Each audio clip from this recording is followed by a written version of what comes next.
नमस्कार। आज के वीडियो में हम जानेंगे बुद्ध की 10 मुद्राओं के बारे में। बुद्ध की 10 विभिन्न मुद्राएं एवं हस्त संकेत और उनके अर्थ। आप सभी ने बुद्ध की मूर्तियों को कई मुद्राओं के साथ देखा होगा। इन अलग अलग मुद्राओं में बुद्ध की मूर्तियों को देखकर आपके मन में इन मुद्राओं का अर्थ जानने की इच्छा तो उत्पन्न होती ही होगी। इस लेख में हम जानेंगे बुद्ध की 10 विभिन्न मुद्राएं एवं हस्त संकेत और उनके अर्थ। लेकिन इससे पहले हमें कुछ मूल बातें समझनी होगी, जैसे कि भारतीय मूर्तिकला का क्या स्वरूप है और ये किसका प्रतिनिधित्व करती है। भारतीय मूर्तिकला देवत्व का प्रतीकात्मक प्रतिनिधित्व करती है, जिसका मूल और अंत धार्मिक और आध्यात्मिक मान्यताओं के माध्यम से व्यक्त किया जाता है।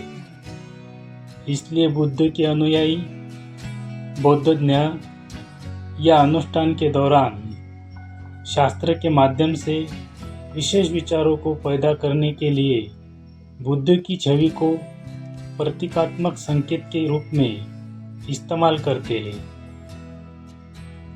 इस मुद्रा का सर्वप्रथम प्रदर्शन ज्ञान प्राप्ति के बाद सारनाथ में बुद्ध ने अपने पहले धर्मोपदेश में किया था। इस मुद्रा में दोनों हाथों को सीने के सामने रखा जाता है तथा बाएं हाथ का हिस्सा अंदर की ओर जबकि दाएं हाथ का हिस्सा बाहर की ओर रखा जाता है। इस मुद्रा को समाधि या योग मुद्रा भी कहा जाता है और यह अवस्था बुद्ध शाक्यमुनि, ध्यानी बुद्ध, अमिताभ और चिकित्सक बुद्ध की विशेषता की ओर इशारा करती है। इस मुद्रा में दोनों हाथों को गोद में रखा जाता है। दाएं हाथ को बाएं हाथ के ऊपर पूरी तरह से उंगलियां फैलाकर रखा जाता है तथा अंगूठे को ऊपर की ओर रखा जाता है और दोनों हाथ की उंगलियां एक दूसरे के ऊपर टिका कर रखा जाता है। भूमिस्पर्श मुद्रा।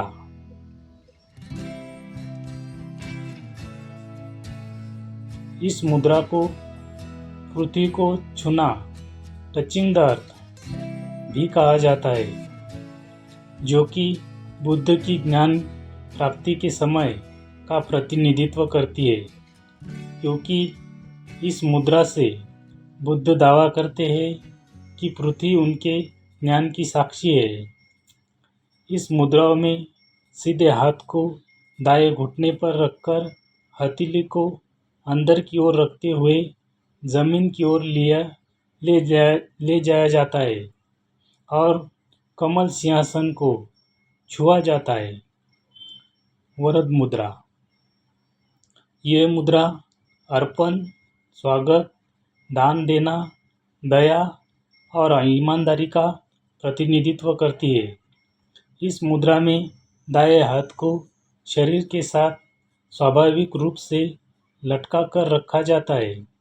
खुले हाथ की हथेली को बाहर की ओर रखते हैं और उंगलियां खुली रखते हैं तथा बाएं हाथ को बाएं घुटने के पर रखा जाता है। करण मुद्रा। यह मुद्रा बुराई से बचने की ओर इशारा करती है। इस मुद्रा को तर्जनी और छोटी उंगली को ऊपर उठाकर और अन्य उंगलियों को मोड़कर किया जाता है। यह कर्ता को साथ छोड़कर बीमारी या नकारात्मक विचारों जैसे बाधाओं को बाहर निकालने में मदद करती है। वज्र मुद्रा। यह मुद्रा उग्र वज्र के 5 तत्वों अर्थात वायु, जल, अग्नि, पृथ्वी और धातु के प्रतीक को दर्शाती है। इस मुद्रा में बाएं हाथ की तर्जनी को दाईं मुट्ठी में मोड़कर दाएं हाथ की तर्जनी के ऊपरी भाग से दाईं तर्जनी को छूते या चारों को घुमाते हुए किया जाता है। वितर्क मुद्रा। यह बुद्ध की शिक्षाओं के प्रचार और परिचर्चा का प्रतिनिधित्व है। इस मुद्रा में अंगूठे के ऊपरी भाग और तर्जनी को मिलाकर किया जाता है, जबकि अन्य उंगलियों को सीधा रखा जाता है। यह लगभग अभय मुद्रा की तरह है, लेकिन इस मुद्रा में अंगूठा तर्जनी उंगली को छूता है। अभय मुद्रा।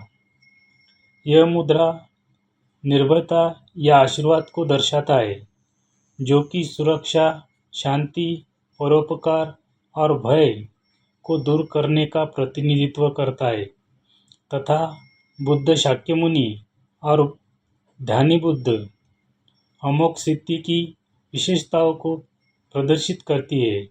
इस मुद्रा में दाएं हाथ को कंधे तक उठाकर बाएं को मोड़कर किया जाता है। उंगलियों को ऊपर की ओर उठाकर हथेली को बाहर की ओर रखा जाता है।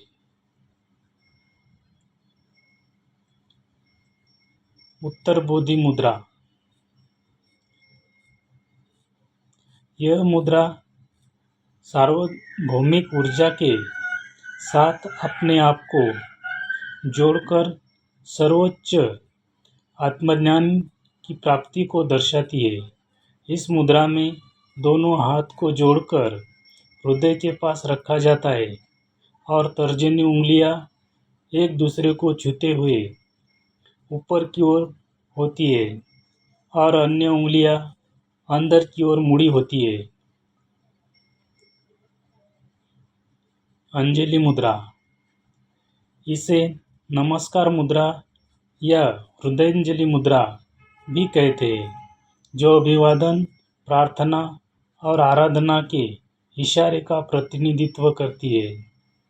इस मुद्रा में कर्ता के साथ हाथ आमतौर पर पेट और जांघों के ऊपर होते हैं। दायां हाथ बाएं के आगे होता है। हथेलियां ऊपर की ओर, उंगलियां जुड़ी हुई और अंगूठे एक दूसरे के अग्रभाग को छूती हुई अवस्था में होती है। ऐसे ही वीडियो देखने के लिए हमारे चैनल को लाइक और सब्सक्राइब कीजिए। धन्यवाद।